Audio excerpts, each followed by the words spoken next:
Welcome to Kiran sir YouTube channel. నేను మీ కిరణ్ సార్ని. మనకు ఏపీపీఎస్సి టీఎస్పీఎస్సి ప్రీవియస్ ప్రశ్న పత్రాలని మనము ప్రతిరోజు వివరించుకునే ప్రయత్నము చేస్తున్నాం. సో కరెంట్ ఇష్యూస్ చెప్తాను, తర్వాత ప్రీవియస్ క్వశ్చన్స్ చెప్తాను. ప్రతిరోజు కూడా మీరు నా వీడియో ఫాలో కండి. సో మరి ఇటీవల మనకు ఇంకొక కొన్ని విషయాలు ఏంటంటే, ఏపీపీఎస్సికి సంబంధించి గ్రూప్ 2 విషయంలో మరొక 2 రోజుల్లో మీకు జరుగుతుందా, దానికి సంబంధించిన వివరాలు తెలియజేసే ప్రయత్నం చేస్తాను. So Telangana public service commission సంబంధించి ఫిబ్రవరి మొదటి వారంలో కానీ లేదా లోక్సభ ఎలక్షన్స్ నోటిఫికేషన్ వచ్చే నాటికి సో మరి గ్రూప్ 1 గ్రూప్ 2 నోటిఫికేషన్లు వస్తాయి. ఈ రెండు అయితే ప్రభుత్వం చాలా సీరియస్గా కసరత్తు చేస్తుందండి. కొన్ని పోస్టులు కలిపి అదనంగా సో మరి అదనపు కొన్ని పోస్టులు కలిపి నోటిఫికేషన్ ఇవ్వాలని చెప్పేసి ప్రభుత్వము సో ఆ మేరకు చాలా సీరియస్గా అధికారులతో కసరత్తు చేస్తుంది. ఆ సమాచారం మనకు స్పష్టంగా ఉంది. తర్వాత సో ఇక తర్వాత గ్రూప్ 3 పరీక్షకు సంబంధించి కూడా మరి డేటు ప్రభుత్వం పబ్లిక్ సర్వీస్ కమిషన్ ఇస్తుంది. సో గ్రూప్ 1 గ్రూప్ 2 గ్రూప్ 3 అనేవి మనకు తెలంగాణ రాష్ట్రంలో ఈ 3 పరీక్షలకు సంబంధించి త్వరలోనే షెడ్యూల్ వెలువడుతుంది. అయితే చాలామంది నన్ను అడుగుతుంది ఏంటంటే, ఎగ్జామ్స్ ఎప్పుడు ఉంటాయంటే, చూడండి గ్రూప్ 1 ప్రిలిమ్స్ ఒక్కటి మాత్రం మేలో ఉండే అవకాశం ఉంది. రిమైనింగ్ ఎగ్జామ్స్ అన్ని కూడా జూన్ జూలై తర్వాతనే ఉండే అవకాశం ఉంది, మనకు స్పష్టంగా కనపడుతుంది. ఓకే, ఇక ఉమెన్ హారిజాంటల్ రిజర్వేషన్కి సంబంధించి రేపో మాపో జడ్జిమెంట్ వస్తుంది. అది కనుక జడ్జిమెంట్ వస్తే సో పెండింగ్ ఫలితాలను విడుదల చేయడానికి అవకాశం ఉంటుంది. సో ఆ తర్వాత ఇక మనకు మన ప్రీవియస్ క్వశ్చన్లు చెప్పుకునే ముందు, ఇటీవల కిరణ్ పబ్లికేషన్ నుంచి సామాజిక నిర్మితి సమస్యలు అనే బిడ్ బ్యాంక్ రిలీజ్ అయింది. ఈ ప్రీవియస్ ప్రశ్నలు కావచ్చు, ఇది టాపిక్ వైజ్గా ఉంటుంది. అటు ఏపీపీఎస్సి గ్రూప్ 2 ప్రిలిమ్స్ కానీ, టీఎస్పీఎస్సి గ్రూప్ 1 గ్రూప్ 2 గ్రూప్ 3 ఇతర అన్ని పోటీ పరీక్షలకు సామాజిక నిర్మితి సమస్యలు అనేది చాలా అద్భుతమైన బిడ్ బ్యాంక్ అండి. చాలా వైట్ పేపర్, క్వాంటిటీ క్వాలిటీ చాలా అద్భుతంగా ఉంటుంది. సో ఈ బిడ్ బ్యాంక్ అయితే తీసుకునే ప్రయత్నం చూడండి. ఒకసారి ఫోటో తీసుకోండి. సామాజిక నిర్మితి సమస్యలు, ఇది 2nd ఎడిషన్ వచ్చిందండి, latest updated edition. So 2nd edition తీసుకునే ప్రయత్నం చేయండి. Okay, thank you so much. ఇక మనము ప్రీవియస్ ప్రశ్నల్ని వివరించుకునే ప్రయత్నం చేద్దాం. సో ఇందులో మొదటి ప్రశ్న, మనకు మొదటి క్వశ్చన్ ఏంటంటే, భారత రాజ్యాంగ ప్రవేశికలో మొదట్లో సర్వసత్తాక ప్రజాస్వామ్య గణతంత్ర రాజ్యంగా ప్రకటించబడింది, కానీ తర్వాత సర్వసత్తాక సామ్యవాద లౌకిక ప్రజాస్వామ్య గణతంత్ర రాజ్యంగా మార్చబడింది. అది ఏ సవరణ ద్వారా చేయబడింది అన్నాడు. చూడండి, సో ప్రవేశిక అనేది పీఠిక అంటాం దీన్ని. ప్రవేశికన్నా పీఠికన్నా ఒకటి. ఈ ప్రవేశిక లేదా పీఠిక అనే దాన్ని సో ఒకే ఒక్కసారి సవరించారు. అది 42వ రాజ్యాంగ సవరణ. ఏ రాజ్యాంగ సవరణ అండి? 42వ రాజ్యాంగ సవరణ 1976 ద్వారా ఈ ప్రవేశిక లేదా పీఠిక అనే దాన్ని మనకి ఏం చేశారంటే మనకు సవరించడం జరిగింది. చేర్చి ప్రవేశికకు 3 కొత్త పదాలు చేర్చారు. అది లౌకిక, సామ్యవాద, సమగ్రత అనే పదాలు చేర్చడంతో ప్రవేశిక అనేది సర్వసత్తాక సామ్యవాద లౌకిక ప్రజాస్వామ్య గణతంత్ర దేశంగా మారిపోవడం జరిగింది. కాబట్టి సో మనకు ఈ ప్రవేశికలో ఏదైతే ఉంటుందో, ఈ ప్రవేశికలో పేర్కొన్నటువంటి సర్వసత్తాక సామ్యవాద లౌకిక ప్రజాస్వామ్య గణతంత్ర దేశంగా 42వ రాజ్యాంగ సవరణ ద్వారా చేర్చడంతో ప్రవేశిక యొక్క స్వరూపం ఈ రకంగా మారిపోయింది. ఓకేనా? Answer is 4. ఇక రిమైనింగ్ ఆప్షన్స్ కూడా చూస్తే 44వ రాజ్యాంగ సవరణ. ఈ 44వ రాజ్యాంగ సవరణ అనేది ఆస్తి హక్కును ప్రాథమిక హక్కుల జాబితా నుంచి తొలగించి సో ప్రస్తుతం ఆస్తి హక్కు అనేది చట్టబద్ధమైన హక్కుగా పొందుపరిచింది. సో మరి 44వ రాజ్యాంగ సవరణ. అలాగే లోక్సభ పదవి కాలము 42వ రాజ్యాంగ సవరణ ద్వారా 5 నుంచి 6 సంవత్సరాలు తగ్గిస్తే 44వ రాజ్యాంగ సవరణ ద్వారా 6 నుంచి 5 సంవత్సరాలకు తిరిగి తగ్గించేశారు. సో ఇది 44 రాజ్యాంగ సవరణ మొరార్జీ దేశాయ్ కాలంలో జరిగింది. 42 రాజ్యాంగ సవరణ ఇందిరాగాంధీ కాలంలో జరిగింది. ఇక తర్వాత 46 రాజ్యాంగ సవరణ దేనికి సంబంధించిందంటే అంతర్రాష్ట్ర వాణిజ్యానికి సంబంధించిన పన్నులు, అంతర్రాష్ట్ర వ్యాపారము, అంతర్రాష్ట్ర వాణిజ్యము, అంతర్రాష్ట్రంలో విధించేటువంటి పన్నులు, ట్యాక్స్ ఏదైతే ఉంటాయో అవి రాష్ట్రాలకు బదలాయించడానికి ఉద్దేశించిందే 46 రాజ్యాంగ సవరణ. ఇక 38వ రాజ్యాంగ సవరణ దేనికి సంబంధించిందంటే మనకు సో రాష్ట్రపతికి గవర్నరు, రాష్ట్రపతి, గవర్నరు, లెఫ్టినెంట్ గవర్నర్ ముగ్గురు కూడా ఆర్డినెన్స్ జారీ చేసే అవకాశం ఉంటున్నది. ఆర్డినెన్స్ అంటే ఆదేశం, తక్షణ ఆదేశం. పార్లమెంట్లో ఉభయ సభలు సమావేశం లేదా ఏదైనా ఒక సభ ఉభయ సభల సమావేశంలో లేనప్పుడు ఆర్డినెన్స్ జారీ చేస్తారు. భారత రాష్ట్రపతి అయితే ఆర్టికల్ 123, గవర్నర్ గారు అయితే 213 ఆర్టికల్ ప్రకారము ఆర్డినెన్స్ జారీ చేస్తారు. ఈ ఆర్డినెన్సులు న్యాయ సమీక్షకు గురి కావు అనేవి చెప్పేదే 38వ రాజ్యాంగ సవరణ. ఏదైనా రాష్ట్రపతి కానీ, గవర్నర్ కానీ, లెఫ్టినెంట్ గవర్నర్ కానీ ఆర్డినెన్స్ జారీ చేసినప్పుడు అవి న్యాయ సమీక్షకు గురి కాకూడదు, న్యాయస్థానాల్లో దాన్ని సవాలు చేయకూడదు అని చెప్పేదే 38వ రాజ్యాంగ సవరణ చట్టం అని చెప్పేసి అంటారు. ఇలా మనకు సో ఈ యొక్క క్వశ్చన్ అనేది ఇచ్చారు. నెక్స్ట్ క్వశ్చన్ వచ్చేసి లోక్సభ మరియు కొన్ని రాష్ట్రాల్లో శాసనసభలకు ఆంగ్లో ఇండియన్ల నామనిర్దేశం చేయడానికి ఏ రాజ్యాంగ సవరణ ద్వారా నిరోధించబడింది అన్నారు.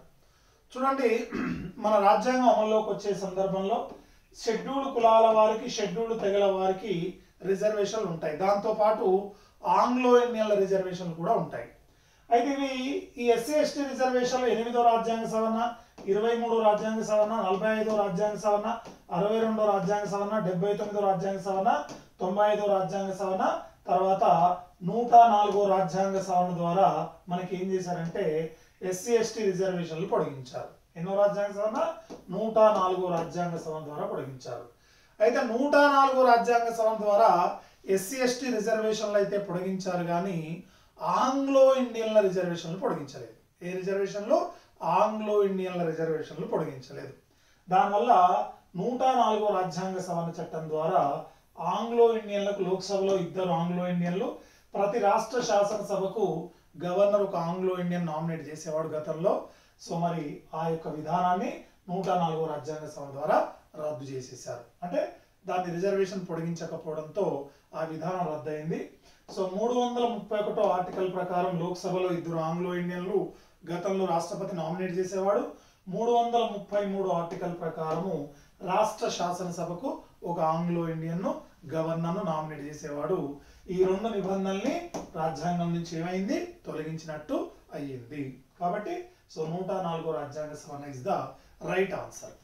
ఇక రిమైనింగ్ చూస్తే 103వ రాజ్యాంగ సవరణ దేనికి సంబంధించిందంటే ఈడబ్ల్యూఎస్ అగ్రవర్ణాలకు 10% రిజర్వేషన్ కల్పించడానికి ఉద్దేశించిందే 103వ రాజ్యాంగ సవరణ చట్టము 2019. సో ఎవరైతే అగ్రవర్ణాలు ఉన్నారో ఆ అగ్రవర్ణాల వారికి 10% విద్యా ఉద్యోగాల్లో, భారత రాజ్యాంగంలోని విద్యా ఉద్యోగాలలో 10% రిజర్వేషన్ కల్పించడానికి ఉద్దేశించిందే ఈ యొక్క ఈడబ్ల్యూఎస్ అగ్రవర్ణాలకు 10% రిజర్వేషను. దానికోసం భారత రాజ్యాంగంలో 15 సబ్ క్లాస్ 6 అని, 16 సబ్ క్లాస్ 6 అనే 2 కొత్త ఆర్టికల్స్ ను ప్రాథమిక హక్కుల్లో కూడా చేర్చడం జరిగింది. సో కాబట్టి 103వ రాజ్యాంగ సవరణ ఈడబ్ల్యూఎస్ సంబంధించింది. ఇక ఇక్కడ 101వ రాజ్యాంగ సవరణ చట్టం కూడా అడిగాడు. 101వ రాజ్యాంగ సవరణ చట్టం దేనికి సంబంధించిందంటే జిఎస్టికి సంబంధించింది. దేనికి సంబంధించింది?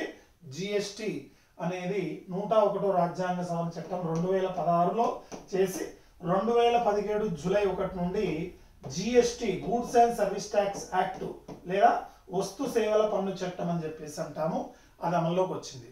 జిఎస్టి అంటే చాలా మందికి తెలియని విషయం ఏంటంటే goods and service tax act అంటే గతంలో కేంద్రం ఒక రకమైన పన్ను విధించేది, రాష్ట్రాలు ఒక రకమైన పన్ను విధించేది.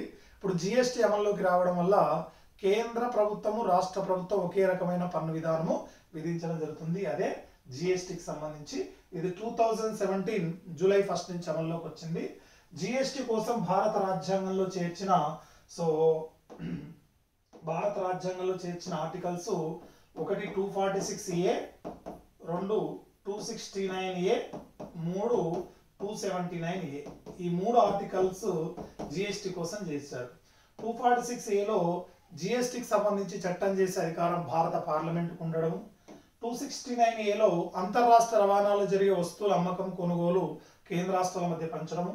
279A జిఎస్టి కౌన్సిల్ని ఏర్పాటు చేయడం. ఈ 3 ఆర్టికల్స్ సో జిఎస్టి కోసము భారత రాజ్యాంగంలో చేర్చారు. ఇక తర్వాత 102వ రాజ్యాంగ సవరణ కూడా ఇచ్చారు ఆప్షన్.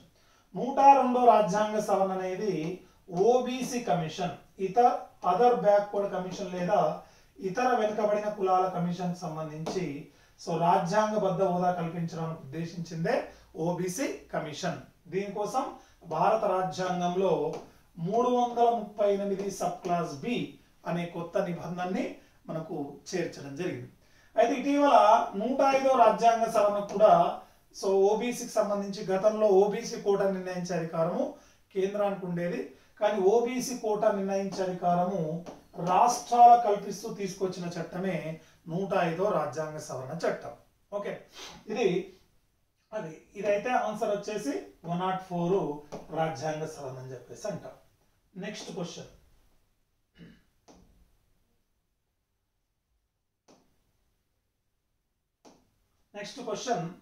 Question number 4. పార్టీ ఫిరాయింపుల నిరోధక చట్టం ఎవరి హయాంలో చేయబడింది అన్నాడు. మనకు తెలుసు పార్టీ ఫిరాయింపుల చట్టం అనేది రాజీవ్ గాంధీ కాలంలో చేయబడింది. ఎవరి కాలంలో అండి? రాజీవ్ గాంధీ కాలంలో చేయబడింది. ఈ పార్టీ ఫిరాయింపుల చట్టం అనేది 52వ రాజ్యాంగ సవరణ 1985లో రాజీవ్ గాంధీ గారు భారత ప్రధానమంత్రిగా ఉన్నప్పుడు పార్టీ ఫిరాయింపుల చట్టం లేదా యాంటీ డిఫెక్షన్ లా అనే దాన్ని చేర్చి మన భారత రాజ్యాంగంలో 10వ షెడ్యూల్లో, ఏ షెడ్యూల్లో? 10వ షెడ్యూల్లో పార్టీ ఫిరాయింపుల చట్టం చేశారు. అయితే ఈ పార్టీ ఫిరాయింపుల చట్టాన్ని 91వ రాజ్యాంగ సవరణ 2003 ద్వారా మళ్ళీ సవరించారు అటల్ బిహారీ వాజ్పేయి కాలంలో. కానీ వాడు అడిగింది ఏంది? పార్టీ ఫిరాయింపుల చట్టం ఏ ప్రధానమంత్రిగా ఉన్నప్పుడు అంటే రాజీవ్ గాంధీ గారు ప్రధానమంత్రిగా ఉన్నప్పుడు చేశారు. అవునా? ఇది ఆన్సర్. ఇక రిమైనింగ్ ఆప్షన్ చూస్తే పివి నరసింహారావు ప్రధానమంత్రిగా ఉన్నప్పుడు వచ్చింది ఏంది? ఎల్పిజి విధానం. అంటే liberalisation, privatisation, globalisation. Liberalisation, privatisation, globalisation, సరళీకరణ, ప్రపంచీకరణ, ఉదారవాదీకరణ అనే పేరుతో భారతదేశాన్ని ఓపెన్ మార్కెట్ గా, అప్పటి వరకు క్లోజ్డ్ ఎకానమీగా ఉన్న భారతదేశాన్ని ఓపెన్ మార్కెట్ గా చేశాడు. అలాగే పివి నరసింహారావు గారు లుక్ ఈస్ట్ పాలసీ అనేటువంటి విధానాన్ని ప్రారంభించారు. భారతదేశంలో లుక్ ఈస్ట్ పాలసీ అనే విధానాన్ని ప్రారంభించింది ఎవరంటే పివి నరసింహారావు గారు. ఇక తర్వాత అటల్ బిహారీ వాజ్పేయి గారు మనకు తెలుసు అనేక సంస్కరణలు చేశారు. రాజస్థాన్లోని పోఖ్రాన్లో రెండోసారి అణుపరీక్షలు జరిపించారు 1998లో. ఐక్యరాజ్య సమితిలో హిందీలో కేంద్ర మంత్రిగా ఉన్నప్పుడు ఆయన ప్రసంగించాడు. తర్వాత స్వర్ణ చతుర్భుజి రోజ్గార్ పథకం కింద భారతదేశంలో హైవేలను డెవలప్ చేశాడు. లాహోర్ నుంచి ఢిల్లీ టు లాహోర్ వరకు బస్సు యాత్ర ప్రారంభించాడు. సో ఇవన్నీ కూడా అటల్ బిహారీ వాజ్పేయి కాలంలో వచ్చినటువంటి సంస్కరణలు. ఇక ఇందిరాగాంధీ భారత ప్రధానమంత్రిగా ఉన్నప్పుడు అనేక సంస్కరణలు చేశారు. మినీ రాజ్యాంగంగా పిలువబడే 42వ రాజ్యాంగ సవరణ అయితేంది, మరి బ్యాంకుల జాతీయకరణ అయితేంది, కనీస అవసరాల పథకం అయితేంది, 20 సూత్రాల పథకం అయితేంది, రాజభరణాల రద్దు అయితేంది, ఇవన్నీ కూడా శ్రీమతి ఇందిరాగాంధీ ప్రధానమంత్రిగా ఉన్నప్పుడు చేయడం జరిగింది. కాబట్టి సో ఇక్కడ రాజీవ్ గాంధీ కాలంలో పార్టీ ఫిరాయింపుల చట్టం అనేది చేశారు. నెక్స్ట్ క్వశ్చన్ నెంబర్ రాజ్యాంగంలో 52వ నిబంధన దేని గురించి చెప్తుంది అన్నాడు. 52వ నిబంధన భారత రాష్ట్రపతి గురించి చెప్తుంది. దేని గురించి అంటే భారత రాష్ట్రపతి గురించి చెప్తుంది. ఈ దేశానికి ఒక రాష్ట్రపతి ఉంటాడు, ఆయనే రాజ్యాధినేత అని చెప్పే ఆర్టికల్ ఏదంటే ఆర్టికల్ 52. అవునా? సో మరి ఇదే ఆన్సర్. ఇక మంత్రిమండలి గురించి చెప్పే ఆర్టికల్ ఏదంటే 74వ ఆర్టికల్ అండి. ప్రధానమంత్రి అధ్యక్షతన కేంద్ర మంత్రి మండలి ఉంటుంది అని చెప్పే ఆర్టికల్ 74వ ఆర్టికల్. అలాగే రాష్ట్రాల గవర్నర్లకు సంబంధించి 153 ఆర్టికల్ ప్రకారము ప్రతి రాష్ట్రానికి ఒక గవర్నర్ ఉంటాడు, 2 లేదా అంతకంటే ఎక్కువ రాష్ట్రాల కలిపి కూడా ఒక గవర్నర్ ఉండొచ్చు అని చెప్పేసి రాష్ట్రాల గవర్నర్ల గురించి 153 ఆర్టికల్లో చెప్తుంది. ఇక ప్రధానమంత్రి గురించి డైరెక్ట్గా భారత ప్రధానమంత్రిని 75వ నిబంధన ప్రకారము భారత రాష్ట్రపతి నియమిస్తాడని చెప్తుంది. కాబట్టి ప్రధానమంత్రి గురించి వివరించే ఆర్టికల్స్ 75వ ఆర్టికల్ అని చెప్పేసి చెప్పుకుంటాం. ఓకే, 52వ నిబంధన భారత రాష్ట్రపతి గురించి తెలియజేస్తుందని చెప్పేసి చెప్పుకోవాలి. Okay, next question number next, భారతదేశంలోని పట్టణ స్థానిక సంస్థల పరిణామంలో ప్రధాన ఘటనలు అవి జరిగిన సంవత్సరాలను జతపరచుము అన్నాడు. అవునా, అంటే ఏం సంఘటనలు ఎప్పుడు జరిగాయి అనేది మనకు జతపరచుము అని చెప్పేసి అడిగాడు. సో ఒక్కసారి ఇది చూసే ప్రయత్నం చేద్దాం. ఫస్ట్ లార్డ్ మేయో తీర్మానం అన్నాడు.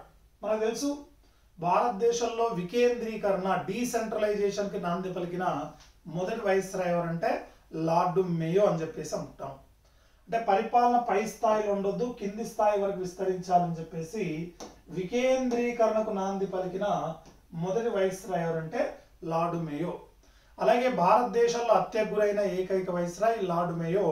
అండమాన్ నికోబార్ దీవుల్లో షేర్ అలీ అనే ఒక ముస్లిం పఠాన్ చేతిలో హత్యకు గురయ్యాడు. భారతదేశంలో మొట్టమొదటిసారిగా జనాభా లెక్కల సేకరణ కూడా మేయో కాలంలోనే జరిగింది. తర్వాత వికేంద్రీకరణపై రాయల్ కమిషన్ అన్నాడు. వికేంద్రీకరణపై రాయల్ కమిషన్ అనేది చార్లెస్ అబ్ హౌస్ అధ్యక్షతన 1907లో బ్రిటిష్ ప్రభుత్వం నియమించింది. 1909లో తన నివేదికను సమర్పించింది. స్థానిక సంస్థల ప్రజాప్రతినిధులందరూ ప్రజల చేత ప్రత్యక్షంగా ఎన్నుకోవాలని చెప్పిందే ఈ రాయల్ కమిషన్. అలాగే లార్డ్ రిప్పన్ తీర్మానము 1882 స్థానిక స్వపరిపాలనకు సంబంధించి మొట్టమొదటిసారిగా రాత రూపకంలో ప్రజలకు తెలియజేసినటువంటి వ్యక్తి లార్డ్ రిప్పన్. అందుకే రిప్పన్ తీర్మానాన్ని స్థానిక స్వపరిపాలనకు మ్యాగ్నా కార్టా తీర్మానము అని చెప్పేసి అంటాం. ఏ తీర్మానం అండి? మ్యాగ్నా కార్టా తీర్మానం అని రిప్పన్ తీర్మానం అని అంటాం. అలాగే మద్రాస్ మున్సిపల్ కార్పొరేషన్, యాక్చువల్గా మద్రాస్ మున్సిపల్ కార్పొరేషన్ ఏర్పాటు అయింది 1687, అమల్లోకి వచ్చింది 1688. ఓకే, ఇక్కడ 88 అడిగాడు కాబట్టి మద్రాస్ మున్సిపల్ కార్పొరేషన్ అనేది బ్రిటిష్ వాళ్ళ కాలంలో ఏర్పడింది. తర్వాత కలకత్తా బొంబాయి మున్సిపల్ కార్పొరేషన్లు అనేవి 1726లో ఏర్పడ్డాయి. ఎప్పుడంటే 1726లో ఏర్పడ్డాయి. కాబట్టి ఏకి 3 ఉండాలి, ఏకి 3 ఉండాలి, బికి 5 ఉండాలి, సికి 4 ఉండాలి. కాబట్టి ఆన్సర్ వచ్చేసి ఏంటంటే 3. ఆన్సర్ ఏంటి? 3.